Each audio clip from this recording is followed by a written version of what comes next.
പ്രിയപ്പെട്ട piece radio ശ്രോതാക്കളെ, സ്നേഹക്കൂടിൻ്റെ ഒരു പുതിയ എപ്പിസോഡ് ആരംഭിക്കുന്നു. ഇന്നത്തെ സ്നേഹക്കൂടിൽ നമ്മോടൊപ്പം ചേരുന്നത് ടീച്ചറും ട്രെയിനറുമായ ഷമീം സലാഹിയാണ് നമ്മോടൊപ്പം ചേരുന്നത്. അദ്ദേഹത്തെ സ്വാഗതം ചെയ്യുന്നു. അസ്സാം വലൈക്കും വർഹമത്തുള്ളാഹി. നമ്മൾ സ്നേഹക്കൂടിൻ്റെ പുതിയൊരു എപ്പിസോഡിലാണ് ഇന്നത്. കഴിഞ്ഞ 2 ചർച്ചകൾ നമ്മുടെ വിദ്യാർത്ഥികളുടെ പഠനവും അവരുടെ കരിയറും റിസൾട്ടുമായി ബന്ധപ്പെട്ടൊക്കെ നമ്മൾ ചർച്ച ചെയ്യേണ്ടായി. ഈ സമയത്ത് നമ്മൾ ചർച്ച ചെയ്യുന്നത് വലിയൊരു ആശങ്കയിലാണ് നമ്മുടെ രക്ഷിതാക്കൾ.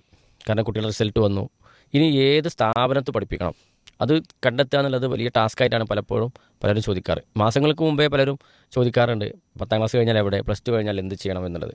അപ്പോൾ നമുക്കൊരു ആമുഖമായി അതിലേക്ക് പ്രവേശിക്കാം. ബിസ്മില്ലാ, അൽഹംദുലില്ലാ, വസ്സലാത്തു വസ്സലാമു അലാ റസൂലിൽ അമീൻ വഅല ആലിഹി വസഹബി അജ്മഈൻ, അമ്മാ ബഅദ്. നമ്മളെല്ലാവരും രക്ഷിതാക്കൾ ഏറെ ശ്രദ്ധിക്കേണ്ട വളരെ പ്രധാനപ്പെട്ട ഒരു കാര്യത്തിലേക്കാണ് നിങ്ങളുടെ ചോദ്യം വന്നത്. പ്രത്യേകിച്ചും ഒരു അക്കാഡമിക് ഇയർ, ഒരു അധ്യയന വർഷം ആരംഭിക്കാനിരിക്കുകയാണ്.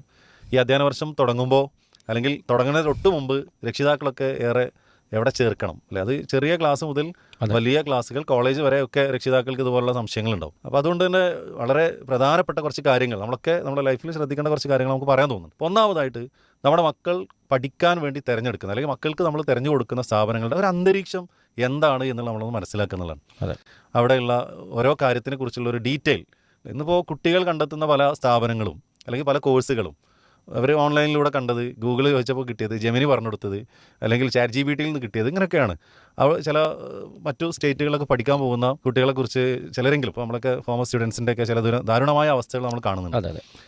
നല്ലൊരു ക്യാപിറ്റേഷൻ, നല്ലൊരു സംഖ്യ കൊടുത്ത് പോയി സ്ഥാപനത്തിനെക്കുറിച്ച് അത്ര വലിയ ഡീറ്റെയിൽ ഒന്നും കിട്ടിയതൊന്നുമില്ല. ഏതെങ്കിലും ഏജൻസി അല്ലെങ്കിൽ ഏജൻറ്റുമാർ മുഖേനയാണ് അവരൊക്കെ ബാംഗ്ലൂരിലോ മൈസൂരിലോ അല്ലെങ്കിൽ ഡൽഹിയിലോ അല്ലെങ്കിൽ ഇപ്പോൾ പഞ്ചാബിൽ, അങ്ങനെയൊക്കെ പല സ്ഥലങ്ങളിൽ പോയിട്ട് അവസാനം എവിടെ എത്താതെ തൊട്ടില്ല എന്ന് പറഞ്ഞ് പോരുന്ന അവസ്ഥകൾ നമ്മൾ കാണുന്നുണ്ട്. ഷട്ടർ യൂണിവേഴ്സിറ്റികൾ നമ്മൾ പലപ്പോഴും കളിയാക്കിയിട്ട് ചില പറയുന്നുണ്ട്. എന്ന് പറഞ്ഞാൽ വലിയ പേരും പരസ്യവും കാര്യങ്ങളൊക്കെ ഉണ്ടാവും. പക്ഷേ എവിടെയാണ് യൂണിവേഴ്സിറ്റി എന്ന് ചോദിച്ചു കഴിഞ്ഞാൽ 1-2 കടൻ്റെ റൂമിൻ്റെ ഷട്ടർ താഴ്ത്തിയാൽ എങ്ങനെ ഉണ്ടാവും, അതാണ് യൂണിവേഴ്സിറ്റി. പരസ്യം കണ്ട് വലിയ പൈസ കൊടുത്തിട്ട് ഇങ്ങനെയൊക്കെ പോകാറുണ്ട്. അപ്പോൾ അതുകൊണ്ട് ആദ്യം പറയാനുള്ളത്, കലാലയ അന്തരീക്ഷം നമ്മൾ മനസ്സിലാക്കിയിട്ടേ നമ്മുടെ കുട്ടികളെ അവിടെ ചേർക്കാവുന്നതാണ്. മക്കളോട് എനിക്ക് പറയാനുള്ള കാര്യം, നമ്മൾ ഏത് കോഴ്സിന് എവിടെ പോയി പഠിക്കുകയാണെങ്കിലും ഫസ്റ്റ് അപ്പോൾ നമ്മൾ ആദ്യം എൻക്വയറി ചെയ്യേണ്ടത്, അന്വേഷിക്കേണ്ടത് നമ്മൾ പഠിക്കാൻ ഉദ്ദേശിക്കുന്ന കോഴ്സിനെ കുറിച്ചുള്ള ഒരു ധാരണ നമുക്ക് വേണം. ആ കോഴ്സിൻ്റെ വരായികളെക്കുറിച്ച്, ആ കോഴ്സ് പഠിച്ചിറങ്ങിയ ആളുകളെക്കുറിച്ച്, അതുപോലെ തന്നെ അതിനുള്ള സാധ്യതകളെക്കുറിച്ചൊക്കെ നമ്മൾ അന്വേഷിക്കുക.